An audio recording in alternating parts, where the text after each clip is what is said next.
Minus त्याचबरोबर 3 into हा 1/y, हा पूर्ण 1/y काय आहे n इज इक्वल टू 15.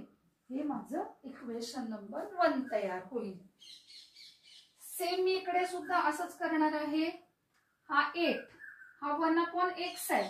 हा 1/x म्हणजे कोण आहे m प्लस हा 5 आणि हा 1/y म्हणजे कोण आहे n इज इक्वल टू किती आले 77. याला मी नंबर देणार आहे 2. आता ज्या 4 मेथड्स आहेत त्या 4 पैकी कोणतीही एक मेथड मी इथे वापरणार आहे. जर का परीक्षेमध्ये असं काही उल्लेख केला नसेल, स्पेसिफाय केलं नसेल की तुम्ही या मेथडनी सोडवा, तर तुम्हाला जी सोपी वाटते त्या पद्धतीने तुम्ही जाऊ शकता. आणि बहुतेक विद्यार्थ्यांना इलिमिनेशन मेथड सोपी वाटते. तर आपण काय करतोय, इलिमिनेशन मेथड मध्ये एक व्हेरिएबल इलिमिनेट करतो. कसा करतो, बाय इक्वेटिंग कोइफिशियंट्स. आता कोइफिशियंट म्हणजे काय, तर हे m व्हेरिएबल आहे, अक्षर आहे, त्याच्याशी कनेक्टेड हा नंबर आहे. तर हा नंबर म्हणजे झाला कोइफिशियंट. तर इक्वेशन 1 मध्ये m चा कोइफिशियंट 2 आहे, इक्वेशन 2 मध्ये m चा कोइफिशियंट 8 आहे. तर एक तर m चा बघायचा आहे कोइफिशियंट किंवा n चा बघायचा आहे. तर मी काय करते आहे, m चा कोइफिशियंट बघते. इक्वेशन 1 मध्ये m चा कोइफिशियंट 2 आहे आणि इक्वेशन 2 मध्ये याचा 8 आहे. तर जर का या 2 ला मी 4 ने मल्टिप्लाय केलं तर 4 इंटू 2 किती येतील, 8 येतील.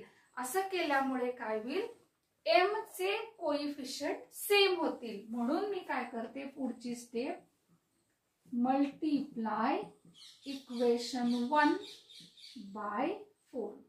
तर 2m minus 3n is equal to 15. हे फर्स्ट इक्वेशन आहे, त्याला मी 4 ने मल्टिप्लाय करते. 4 इंटू 2 8 झाले, 4 इंटू 3 12 झाले आणि 15 इंटू 4 जर केले तर झालेले आहेत 60. आणि हे जे इक्वेशन आहे या इक्वेशनला मी नंबर देणार आहे 3. आता जर का तुम्ही बघितलं तर सेकंड इक्वेशन आणि थर्ड इक्वेशन दोघांमध्ये पण m जो आहे तो m चा कोइफिशियंट सेम आहे. तर हे मी काय केलं, इक्वेटिंग कोइफिशियंट ही स्टेप मी केली की दोन्ही इक्वेशन मधल्या कोणत्या तरी एका व्हेरिएबलचे कोइफिशियंट मी सेम करून घेतले. आता मी काय करणार आहे, इलिमिनेशन म्हणजे कट करणार आहे. मग त्यासाठी मी काय नियम वापरते, जेव्हा याचं साइन म्हणजे ज्याचा कोइफिशियंट आपण सेम करून घेतलेला आहे त्या दोन्ही इक्वेशन मध्ये जर का साइन सेम असतील, कधी कधी विद्यार्थी या साइडचं साइन बघतात, इकडचं बघायचंय, तर मी करणार आहे सबस्ट्रॅक्शन.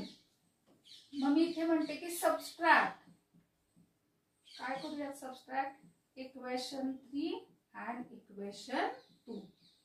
थर्ड इक्वेशन आहे 8m plus 5n is equal to 77 आणि हे आहे 8m minus 12n is equal to 60. हा आहे माझं इक्वेशन नंबर 2 आणि हे आहे इक्वेशन नंबर 3. तर जेव्हा मी सबस्ट्रॅक्शन करते ते करत असताना इथे जे काही इक्वेशन आहे त्यामधल्या प्रत्येक टर्मचं साइन चेंज करायचं आहे. म्हणजे काय, इथे जर का प्लस असेल तर हे मायनस करायचं, इथे जर मायनस असेल तर प्लस करायचं, इथे प्लस आहे तर मायनस करायचं.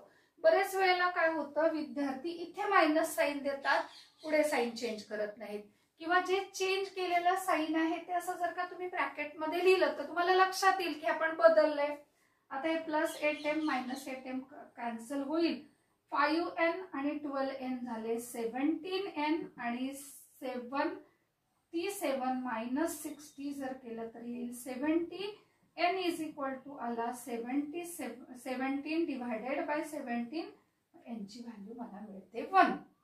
आता ही जी n ची व्हॅल्यू मला मिळालेली आहे ती मी ह्या 1, 2 किंवा 3 तिघांमध्ये कुठेही जरी मी ती व्हॅल्यू घेतली तरी सुद्धा आन्सर येणार आहे. कारण काय, यांचं नाव आहे सायमल्टेनियस इक्वेशन. याचा अर्थ काय, जेवढे सेट्स तुम्ही इक्वेशनचे बनवताय त्या प्रत्येकाचं सोल्युशन सेम आहे.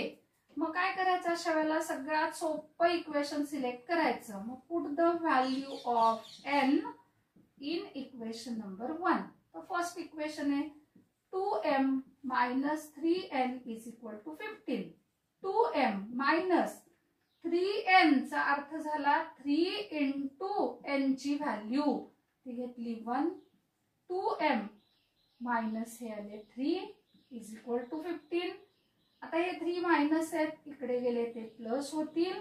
15 प्लस 3 येईल 2m इज इक्वल टू येतील 18 आणि m ची व्हॅल्यू येईल 9. कारण का, तर मी काय केलं, 2m इज इक्वल टू 18 म्हटल्यानंतर 2 ने 18 ला डिव्हाइड केलं.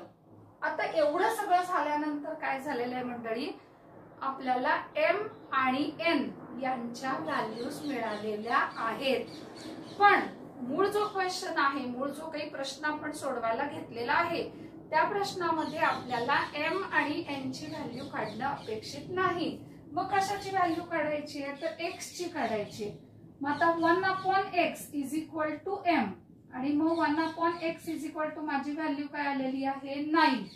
म्हणजे जर का तुम्ही m आणि n ची व्हॅल्यू काढलीत आणि पुढे सोडवलं नाही किंवा सवयीनुसार फक्त सोल्युशन लिहिलं तर तुम्हाला पूर्ण गुण मिळणार नाहीत. की आपण 1/x ला m म्हटलोय, त्या 1/x ची व्हॅल्यू 9 आहे, तर मग मी जर का रेसिप्रोकल घेतला तर या x ची व्हॅल्यू माझी येणार आहे 1/9. आणि त्याचबरोबर 1/y is equal to n घेतला, n ची व्हॅल्यू माझी 1 आहे, त्यामुळे अर्थातच y ची व्हॅल्यू इथे काय येणार आहे 1 येणार आहे. आणि मग तुम्ही जे घालाल 1/9 आणि 1 are the solution of the equation, तेव्हा तुमचे जे काही 3-4 मार्काला क्वेश्चन येणार आहे त्याचे पूर्ण गुण तुम्हाला मिळतील. आपण पुढच्या लेक्चरला पुढचा क्वेश्चन बघणार आहोत. तोपर्यंत ह्या प्रकारचे क्वेश्चन सोडवायची प्रॅक्टिस करा. Thank you very much.